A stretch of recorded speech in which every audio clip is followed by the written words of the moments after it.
All right. Coming back with another real talk. Hope everybody's doing well. As you can see the title up there, you have to set your goals in life. You have to set your goals in life. And giving a shout out to my man, how do you say this? T Shavi. I hope I said it right. T Shavi. Forgive me if I'm saying it wrong. Yeah, you gotta set your goals in life. You know, that's the most problem with a lot of folks. A lot of people just jump out there without a plan, without their goals. And you asking me about me, how I got off my job, and how I've never clocked back in working for somebody else, but working for myself. And let me tell you something, it's a beautiful thing when you work for yourself. But you have to put a plan together. And most of all, God got to be the head off top. And when I was on my job, man, working all them crazy hours at that time, before what I'm doing now, I spent more time at work than even in my own home. And matter of fact, you think about it in your life, you spend more time on your job than you do doing your own stuff because you're at work every day. And I was getting so exhausted because I was driving and trying to be a full-time minister of music, and I was out of town 4 days out of the week. And it became very hard for me to do. And what I was doing while I was working was putting my money back and putting a plan together. And I had my plan, okay, I'm going to pay this car off. I'm going to get my music equipment. I'm going to get me another vehicle, pay it off. And while I was doing that, not knowing I was getting to the point where I was about to be laid off. But listen to what I was saying. I was putting my plan together while I was working. And if you got to get you a piece of pen and paper and write it out, write it out. And check what you're doing every day. And look at the next 4 or 5 to 6 months to see where you at working towards your goals.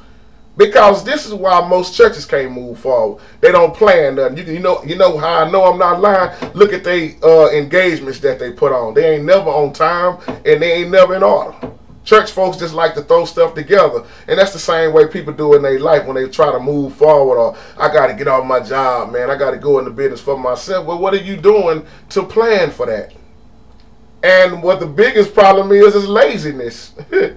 And the other problem is if one thing fail, oh, it wasn't for me, man. And now I'm going to go back and clock back in. That's what gets you back on your job, working for somebody else. Because, and let me say this again, in order to succeed, you got to be willing to fail. Don't nothing happen a lot of times on the first try. Do you know the hard work and labor you got to put in to get off your job? And see, I'm more of a determined person, bro. And telling me no is like telling me yeah. Because I had something to prove to myself. Because what I was doing was slipping away from my music.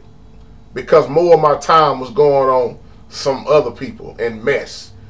And if you ain't careful, you will get stressed out. So what I did, let me tell you off top. Well, let me put the Lord in there. I got on my knees because I had already been laid off so many times. I fell to the ground and got on my knees and prayed to the Lord. And I said, Lord, you the one gave me this gift. See, I did like Hezekiah did. I reminded God. We don't remind God. Somebody say, oh, you don't supposed to remind God. I think God loves when I remind him. And I reminded him that he gave me this gift.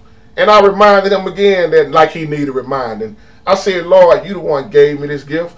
And in your word, I read where your gift will make room for you. My gift didn't come from man. And I felt the Lord laugh. And he said, why you trying to tell me something I already know? Then the Lord said, when are you going to do what you going to do, JT? He said, I already told you, easiest day to just seek the kingdom. And I started laughing. I said, he right. Seek the kingdom of God and all his righteousness, and all the other things will be added. But what I was doing the first time was trying to get all the other things without seeking the kingdom. And once I learned better, I started doing better. Next thing I know, job was gone. Next thing I know, oh, he in the studio, he laying music, he doing this, he doing that, and I've been doing it ever since. What, about 4 years now? I haven't clocked in for nobody but myself in about 4 years now. And it's been up and it's been down. But let me tell you something. When you get off of a job, see, I had some cold-blooded, down, dirty jobs all my life. When I got off of them, a peace of mind came over me so clear. So clear. I had so much peace. I didn't realize how my job was wearing me down.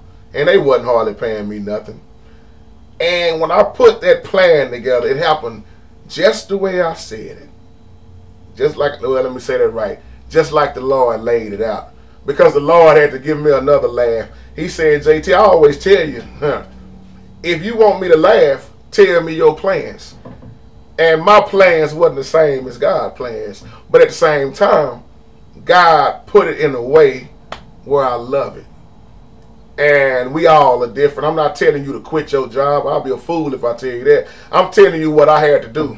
See, people look at where I'm at now and they hate, they jealous. But they don't understand what did I go through to get to where I'm at now. See, if you want to hang around people that got some money, I mean, if you want to make some money, start hanging around people that got some money. If you want to stay poor, keep hanging around poor people that want to keep you down and poor. So laziness, excuses, that's the #1 reason why folks ain't moving forward and they scared to fail. They claim they got faith but won't step on it. That's what I really did. I stepped out on faith. Even when I moved back in this house, man, it was just, I was blessed. I had to give away blessings just like that. Because I was coming from a layoff a while back. Man, I ain't going to get into my testimony about this, my life and all of that stuff. But I came from nothing, back from nothing to something. I had to lose everything when in reality I wasn't really losing nothing. I gained back more now. I make more money now than I ever did clocking in when I was doing all that driving. Don't tell me what God won't do. And see, the key thing is being obedient. See, I don't just pray a prayer and then sit down. That's why every day my prayer also is, Lord, what else you need me to do today? Who else can I help? And see, now I'm sitting back reaping what I sowed. See, reaping, you can reap good and bad. And I don't try to do nobody bad, so I'm reaping good. And a lot of people that I have blessed on here have blessed me. Some ain't doing nothing but complaining and fussing because all they want is when the next tutorial coming.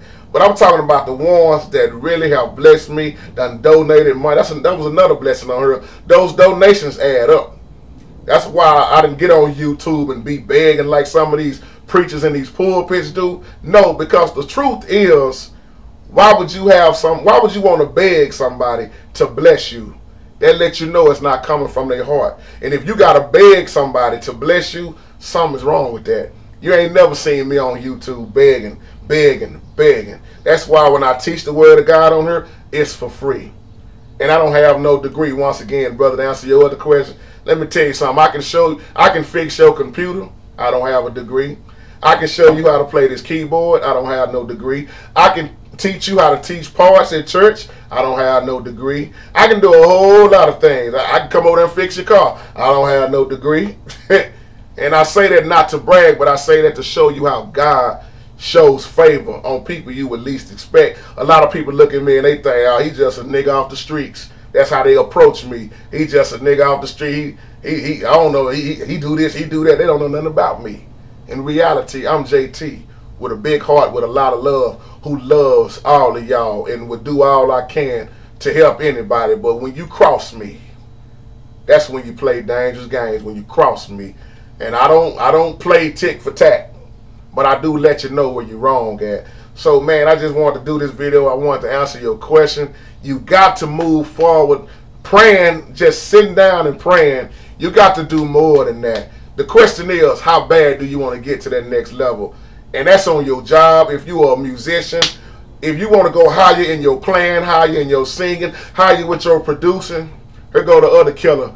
Most folks don't want to spend money. I did a video about this a while back. Most people do not want to spend money on nothing. They want everything handed to them for free, when it takes money to make money. It's a lot of siren fools right now who want to live everywhere for free. They want their mama to keep taking care of them. They want their girlfriend to keep taking care of them. Well, you got to stand up as a man. You got women the same way, but you got to stand up one day and face reality and just wake up. So you got to move forward. But the question is, how bad do you want it? And are you setting up your goals? Are you praying? Are you living right? Let me say that again. Are you living right? Ooh, let me say that one more time. Are you living right? That's the question of most folks that they don't want to hear. No, JT, I'm going to live any kind of way, and God still better bless me. Well, God don't bless no mess, but Satan do. Somebody catch that later on. Yes, Satan can bless you also. You think I'm lying? Keep living wrong. That's why people look like they prospering. The wicked prosper, don't they? Oh, what the Bible say? What you mean the wicked prosper? Did I say that backwards? I don't know. Y'all correct me on that if I'm wrong. Why do it look like the people that's doing all the dirt? Why the rich keep getting richer and the poor keep staying poor? Why this? Why that? Why do it look like that dope dealer is always doing better than you? Only for a season. When the season run out, dope dealer gonna wish he quit selling dope. He gonna wish he should have stopped. Them people that's getting wicked and robbing folks for their money, they're gonna wish that they stopped. Because in the long run, what does it profit a man to gain the world, lose his soul? Stay blessed. Peace.